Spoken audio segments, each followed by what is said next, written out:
A security scare at the Maryland military base the president flies out of. Joint Base Andrews in Prince George's County was locked down for reports of an active shooter on the base, and those reports turned out to be false. Tracey Leong with more on the scare and the response to it. The base was set to begin an active shooter exercise when a witness misidentified security forces with guns, prompting massive chaos.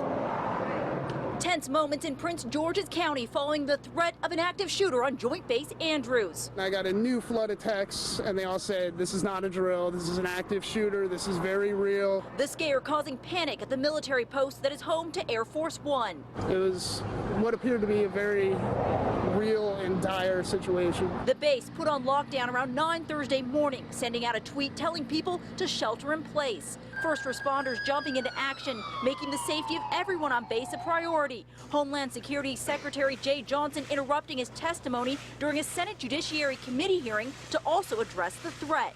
We do have, as reflected on the news, an unfolding situation at Andrews Air Base, which may require that I take a break from this session. But less than 2 hours later, the lockdown is lifted. Officials say it was all a misunderstanding. Right before the active shooter exercise was set to begin, witnesses misidentified security forces conducting a routine inspection, and top officials applauding the quick response of emergency units for taking the appropriate actions to ensure everyone's safety. I thought the response was strong and solid. So that's the good news. The bad news is it appears to have been a mistake, and we'd like to reduce the number of mistakes made in this way.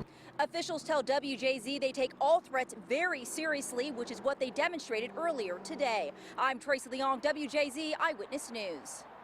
Joint Base Andrews is the home of the Air Force One and the main air travel base for the president and the vice president.